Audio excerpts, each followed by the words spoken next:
दुष्ट स्वभाव वाला आदमी था, तो जंगल में गड़ासा लेके खड़ा होता।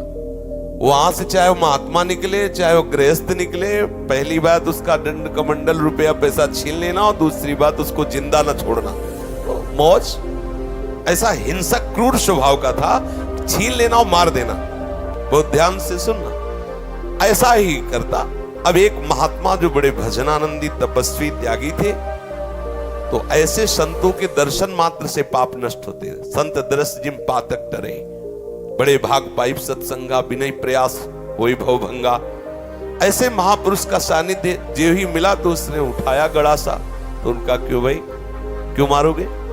बोले हमारा व्यसन है, मारना हमारा स्वभाव है, हमारी आदत, हमें नशा है, हम सामान छीन लेते हैं मारते हैं। बोले ऐसी दुर्गति होगी तेरी कि तुझे पता नहीं। वो तपबल संपन्न थे, वो जो बोल रहे थे वो ऐसा लग रहा था कि उसके दिमाग पे लग रहा है। थोड़ी ही देर में संभाषण मात्र, एक तो दर्शन दूसरा संभाषण, तत्काल उसके हृदय में कंपायमान, हृदय में भय पैदा हुआ, चरणों में गिर गया। महाराज मैं तो बहुत पाप की, ये देखो संत दर्शन का फल, कोई उपाय बताओ। महाराज सब छोड़ दूंगा यदि मुझे शिष्य बना लो। तो उनका तुम्हें ऐसे शिष्य नहीं बनाएंगे, पहले तुम भारत के तीर्थों का अवगाहन करो, जब तुम पवित्र हो जाओगे तब तुम्हें शिष्य बनाएंगे। तुमने बहुत सी हत्याएं की है, बनाएंगे शिष्य, लेकिन पहले भारत के तीर्थों में भ्रमण करो। तो महाराज हम कैसे जानेंगे कि हम पवित्र हो गए, निष्पाप हो गए? तो उन्होंने एक सूखी लकड़ी दी और कहा जब ये हरी हो जाए, इसमें अंकुरण हो जाए, तो वहीं से लौट आना, जानना तुम निष्पाप हो गए। चल पड़ा। अब महापुरुष की प्रेरणा, ये होता है संत का प्रभाव। अब वो लकड़ी ली सूखी और चल पड़ा।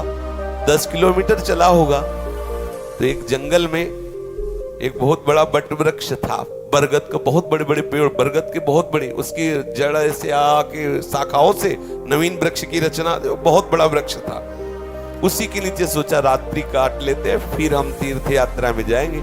उसी के नीचे तो 4 बदमाश ऊपर चढ़े हुए थे, चोर, और वो समीप वाले गांव में चारों तरफ से आग लगाने का प्लान बना रहे थे कि तुम दक्षिण की तरफ से आग लगाना, तुम उत्तर की तरफ से आग लगाना, और फिर जो निकलेगा उनको मारेंगे, ऐसा ऐसा।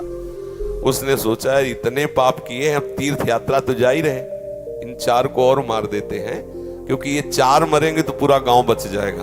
अब तीर्थ ही जा रहे तो जब 50-100 वो मारे तो 2-4 इनमें क्या जाता है। उन्होंने आवाज लगाई, ये सुनो तुम्हारा प्लान ठीक नहीं है।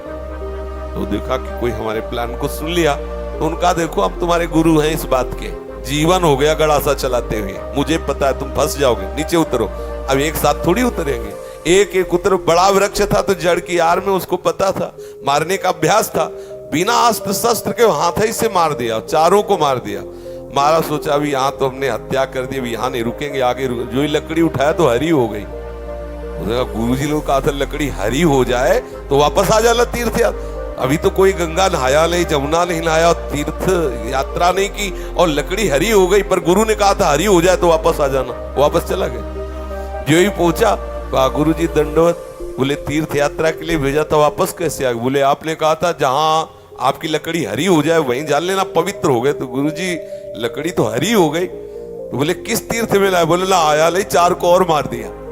बोले 4 को मार दिया तो और पाप बढ़ना चाहिए, कैसे क्या? तब उन्होंने बताया पूरे गांव की रक्षा करने के भाव से मैंने तो बोले देखो बेटा, अभी तक अपने स्वार्थ के लिए मारते थे, उद्देश्य था आपको अपने स्वार्थ का, तो वो पाप हुआ। लेकिन पूरे नगर के गाय बैल जीव जंतु स्त्री पुरुष बच्चे सबकी रक्षा का उद्देश्य रख के 4 को मार दिया, तो वो महापुण्य हो गया। अब समझे, क्रिया वही है, उद्देश्य बदल गया तो फल बदल गया उसका।